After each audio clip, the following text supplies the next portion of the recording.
Hey, people, how y'all doing today? I want to say something about what I just saw on Thread. I put this picture up here. I think this is Bella Thorne. I think that's how you say her name. And I did a little research about her. This is she is actually filming a movie, if I'm correct. But I want to talk about this picture. This young lady is a young lady over on Threads who made a post, and she doing a video, and they arguing if this is cultural appropriation or not. And I want to say something about this. Is it cultural appropriation? I'm not going to speak on that because I'm on the fence about it. I think it depends on where you're from. I am from Tuscaloosa, Alabama. Okay, I grew up in Tuscaloosa, Alabama. To this white girl's defense, where I'm from, be in the 90s, we had no guidance. We was latchkey kids. We had no guidance. And one of the things, in the hood, everybody, if you lived in the hood, hey, you was one of us, okay? And where I'm from, in every hood, there is a trailer park either off in the cut somewhere or in the back. Especially if your hood is like kind of close to the county line area, okay? In those trailer parks, let's be clear, black people stayed in those trailer parks too. But the thing about trailers where I'm from, black people trailers and white people trailers were two different things. If you were black and you had a triple wide, baby, you had money, you had land, you stayed out, you had cattle, you did tail ride culture. Not tail ride, trail ride culture. You had horses. Everybody went to your papa to buy deer meat. It was where all the family members went. And white trailer park, that if you blow on it, it'll fall over. A lot of those trailer park was off in the cut, in the hood somewhere. The white children that lived in those trailer parks, I want to say the white girls look like her. So is it a cultural appropriation? I don't know. I would say this: if anybody ever seen the movie Black Snake Moan, that the way it looks there, that's kind of like how it looks where I grew up. That's kind of like how it looks where I grew up. I want to say something also. I want to add on where I am from. White kids, okay, you have poor and you have middle class. If you were poor, you thought the middle class was rich. My school was 75% black, right? 25% of my school, no, I'm gonna say it was 65% black. The other percentage of my school was white. It wasn't like no Mexicans and other people. That was a small percentage. Where I'm from, you was either white or you were black. You either poor or you were middle class. Yes, we had some rich kids in the bunch. I'm gonna say about 15% of that white population that went to my school was poor white trash. In the hood, there were kids in the hood that were from that trailer park. When I was coming up, the poor white kids we did not look at as white.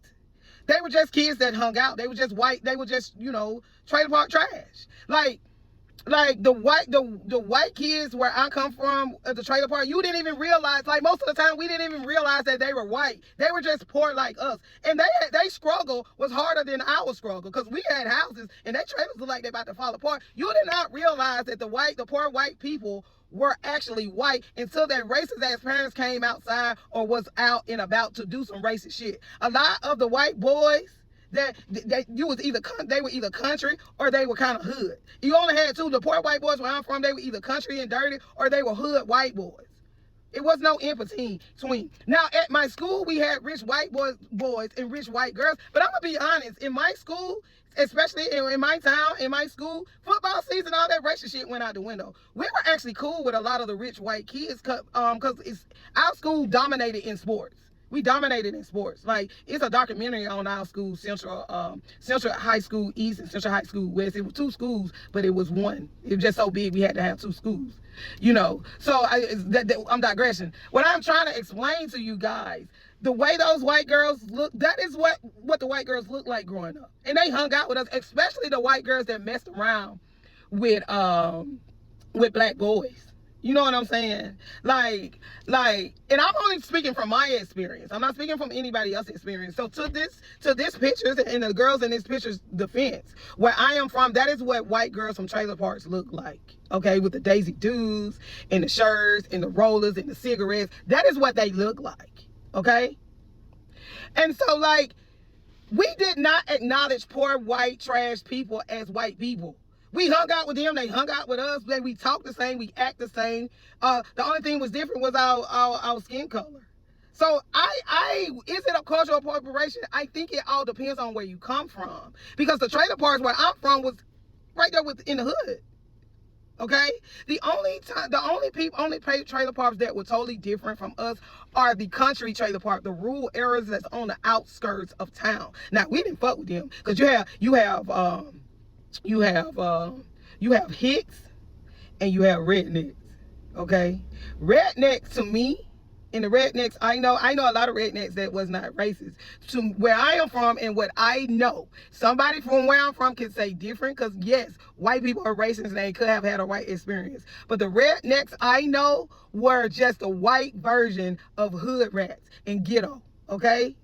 So if you said, oh, that's ghetto, they would be like, oh, that's redneck. But this is the 90s, okay? This is the 90s. We had no guidance in the 90s, okay?